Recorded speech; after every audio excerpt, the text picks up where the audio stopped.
All right. Good morning, guys. Today is April 3rd, and our Bible reading today is we enter into 2 Samuel. And today's reading with the guide was just for chapter 5. So, I had to go ahead and cover 1 through 5. And Lord, it is so much, so much, so much going on. But we see, I'll just go through it real quick because it's so much going on. But we start out with David like actually getting word that both Saul and Jonathan are now dead. And this is what I don't know, it gives like a new meaning to the word to be the bearer of bad news because we see that the person who came and who brought it was a Amalekite, a foreigner. And so basically, he saw David was like, well, how do you know that they're actually dead? And so the guy began to explain when I had saw Saul fall on his sword, like when I went by, and I knew that he would surely die and he was in terrible pain. That's what Saul had said to him. And Saul asked the young man to take his life. And so the young man went ahead and took his life, even though it was evident that he was going to die. He did not completely die from the wounds that he caused himself and that ult- immediately. So the young guy helped him in that. And so upon hearing the news, it's like, of course, David was very sad. They tore their clothes and they fasted. And then it was one of those things now, David said, you know, to the guy, he was like, why were you not afraid to kill the Lord's anointed one? And I guess that was something that we kind of saw David wrestling with throughout the whole thing. Like it didn't matter what Saul was doing, he was still God's anointed. And there was a special protection over his head that, that's not something that David felt was okay by any means. And so this is what caused that young man who actually took who actually killed Saul, regardless of what the intention was. It was just something that David could not wrap his head around. So David had him killed, right? So now we see that David, he actually wrote a funeral song for them. And the way he referred to them, like he didn't separate because we know that David had a great relationship with Jonathan, but it wasn't the best relationship with Saul. But when he spoke about them, he didn't separate them and he only said good things. He actually created a funeral song that was basically honoring both of them for who they were to Israel and God's kingdom, right? So now we see that after it happened, that David asked God, and this is so important because a lot of stuff goes on in here, but you always going to see David asking God what he should do.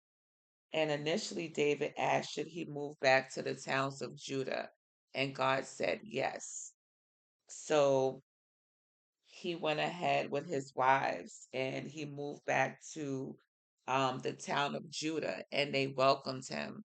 And when he found out about the the people who went ahead and who properly buried Saul, he allowed them to become a part of his kingdom. He said that to be, strong, loyal servants. So that was another way that he saw that he could honor Saul and Jonathan by honoring the men who retrieved their bodies and actually gave them a proper burial. And it said that they were happy to receive him, right? But now we have on the other side where we have another mighty king who was the commander of one of Saul's armies, which was Abner. And I'm sorry, I called him a king, but he was just a warrior in Saul's army. So he went and found Saul's son Ishabeth, right? And so he proclaimed Ishabeth king over Gilead. So now we see that the houses, like Israel, is divided. So we have on one side a descendant of Saul being praised as king, risen up as king, and now we have David. And so it seems that they had a day where the troops of Israel and Judah, so Saul's son was considered over Israel and David was over Judah. So they actually met up one day and they began to fight. It started out with them meeting up and actually grabbing each other, like 12 men and 12 men, and they all slaughtered each other right there. And so it seems like this is what they began to fight. And so Abner was a great warrior, and it was three brothers. And for some reason, these three brothers stood out because it says who they were, and they were part of David's forces. And one of the brothers began to pursue Abner. This is the great king for Saul's army. I'm sorry, the great warrior. Lord, I keep saying king, the great warrior for Saul's army. And Abner kept pleading with him, like, don't come and chase after me because I don't want to kill you. But he continued to pursue Abner. And then it was like when he came upon Abner, Abner killed him. And so he dropped there, and it caused such a great distress to all of the people who had saw that this particular son was killed, right? And so now we see that they're fighting each other, and Abner actually shouted down because now, of course, they want to come and they want to kill everybody. So to stop this war, we see Abner shouts that he says, "Must we always be killing each other? Don't you realize that bitterness is the only result? When will you call off your men from chasing their Israelite brother?"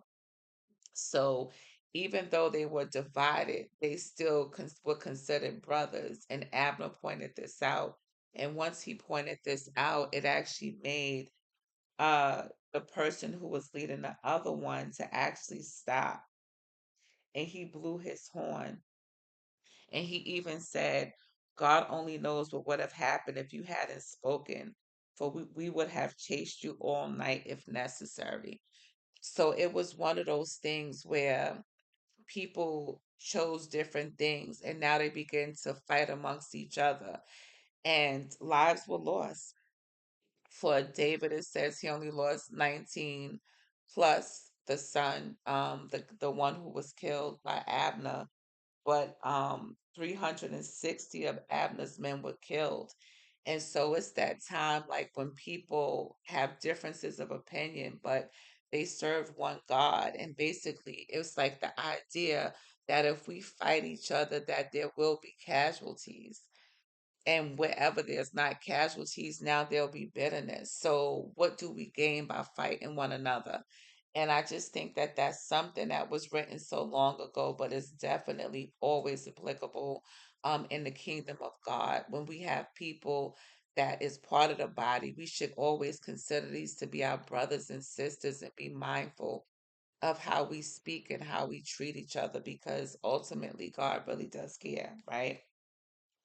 And so now we see that as David went, he had acquired other wives, right? And so at this time, it was shown that it gives David's lineage, right? So now he becomes, still king over Judah, and now we see that Saul's dynasty is becoming weaker and weaker. And then it gives like, all of the women that he now adds on to his concubines, like his wives, and it gives his lineage, right? But then it shows after we pass that part that Abner, who was this great warrior who was leading Saul's people, it says that one of Ishabeth's sons, right? One of Saul's sons accused Abner of sleeping with one of his father's concubines. And Abner was very offended because this actually caused them to kick Abner out. And Abner was like, "After all I've done, like you treat me like this to throw me out." So pretty much Abner said, um, "May God strike me and even kill me if I don't do everything I can to help David get what the Lord promised him." So right now, it's almost like even though Abner was the one who kind of allowed for there to be this separation by standing with the son of Saul because he know he was part of Saul's army. It's like on the other side, it shows that he knew that David was the rightful king over Israel because he said, now I'm going to make sure that what God promised actually happens. So that's a big deal for somebody to say that. And it was only after he was offended in such a great way. But it wasn't something that he came forth with, immediately. But it does show that he's the one who can speak and actually command. So he was a great leader, not just as a warrior, but also as somebody who, when he spoke words, his words carried some kind of weight, right? And so now we see that Abner went and he found David and he said, that he was going to give his support now to David for David to be king. And so David sent him away in safety. But now we have the brothers of the one that Abner killed who now sees and he's like, what have you done? Like questioning David because they were returning from war like a great plunder. And so it was at that of course now he wants to avenge his brother. And in that moment, it wasn't about Israel. It wasn't about what God was doing. It was about that personal vengeance that he felt rightfully that he had the opportunity to take vengeance. And so he turned around and he kills Abner. And it's one of those things where it says that David mourned his death because he was saying, like, what have you done? And he basically said that, now that you've done that, that you will actually die the way fools die. And so it showed that David greatly mourned them. He tore his clothes and he put on his burlap. And it's like he buried and all of the people wept because I think at this point, like David knew what it was that he was assigned to do, and ultimately it wasn't going to just be Judah, it was going to be all of Israel. So I believe that Abner, being somebody who initiated them all coming together, was why he held such a great esteem for David. Right. But I pray that you guys are reading this and, like, get something else for yourself if there's something else to get. But this is just so much going on. And so basically, the way David saw it was he said, don't you realize that a great commander has fallen today in Israel? And so he said that may the Lord repay the brothers for the evil that they had done, right? So now after that, once Saul's son Ishabeth heard of Abner's death, it's almost like now he lost all courage. That's what it says. And it said he became paralyzed with fear. So now we see that one of Jonathan's sons actually survived. It was said now that when they were fleeing, that his nurse had actually dropped him, so he became crippled. But that it showed that he was still alive. So we have a descendant of Jonathan now that we see is still alive, right? But now it sees that now people seeing Ishabeth, Saul's son, in a weak predicament. We actually had people who came and they took it as an opportunity to strike and to kill him and to actually cut off his head.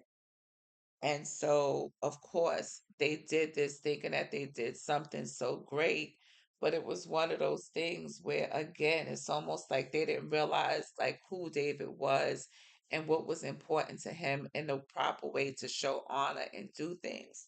So when it got back to David, what they did when it was reported, it said David ordered this young man to be killed.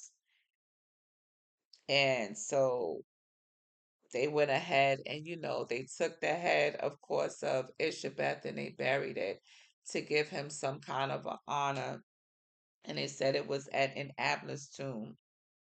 So those were two great leaders in David's mind. Now that was no longer there, but not done in an appropriate way. Like it wasn't any way that God had ordered him to, right? So now it sees that all of the tribes are now able to now come and be under David. And they asked him, like, they said, you'll be the shepherd of the people of Israel. And this was the part that blew my mind. This was the part, this is in chapter 5. It says, David was 30 years old when he began to reign, and he reigned for 40 years. What a life! What a life. At 30 years old, David had been through so much. And I just think that that's so pivotal for, a time ahead when we looked at what a person was actually able to accomplish what we consider a short lifespan of a little bit over 30 years. But it just showed so much had happened, and David was just forced to make all of these decisions. But I think that that's what one of the things that made um David, even I guess sometimes with that honor for God, because David wasn't somebody who just jumped up and ran and went according to his own accord. He was somebody who always sought God, because now it seems that, now it's time for David to actually go back and get Jerusalem. And it said that he had to fight against the original inhabitants. But he went on that day and he said, he went on and he took it and he had it now as a stronghold. So this became the place that was where David lived, and it became his fortress and his home, and it became known as the city of David. And it said that David became more powerful because the Lord God of heavens of armies was with him, right? And so after reading this part, we get one of our prayers that's in this Bible, and it says, Dear God, let your presence be a powerful force in your daughter's life. Don't let anyone steal her joy. Instead, Lord, I don't even know what that alarm is for. Oh, yeah, today is Friday. Okay, forgive me with that, right? So it says, let your presence be a powerful force in your daughter's life. Don't let anyone steal her joy. Instead, let her heart dance for you and spill over with the joy she finds in you. And this this date is falling like on Good Friday. So it's one of those things that we know what Good Friday is all about, and it's a chance for us to actually honor and celebrate. But one of the things is by allowing what he did to now so that we can enjoy his presence.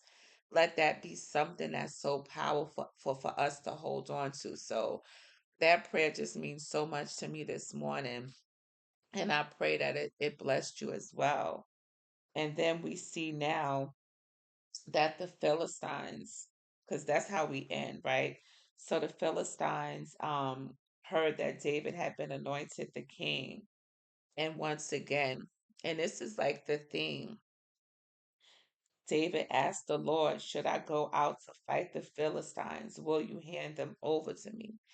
And I think that's something that we can take, because this was a real battle. But a lot of times, like things might be going on. And it's like if you don't seek the Lord, you might fight battles that don't belong to you. And so it's one of those things that, as somebody who serves God, like when battles come our way, we actually have the opportunity to seek Him and to get guidance from Him before we proceed, to know whether or not this is our battle and this is something that He will give us the victory over. And we see that the Lord answered, He said, Yes, go ahead. I will certainly hand them over to you, right? And so it shows that the way this first part of 1 Samuel chapter 5 ends, and it says he struck down the Philistines all the way from Gibeon to Gezer. So, and God even gave them strategy, where it was like it's like it was like this thing where he said the Lord, the Lord did it, right? That was what David. So when he had the victory, he said that the Lord did it. But one of the things that he said was, he burst through my enemies like a raging flood, which is amazing. Like, he didn't take credit for what had happened because he knew it was God's victory.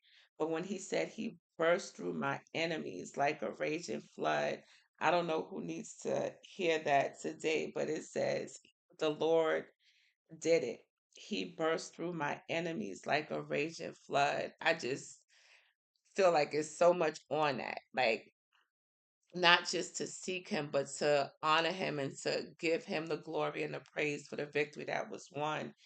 And then it says, then of course the Philistines, they came back, but then God gave them a new strategy.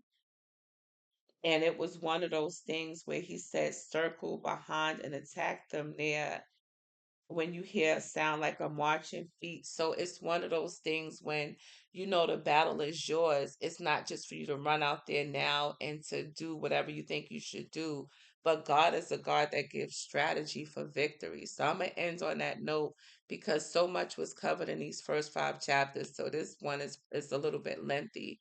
But I love you. I hope that you guys are taking this time to sit down and have that intentional time with God because it is so worth it. This was so amazing today. Be blessed.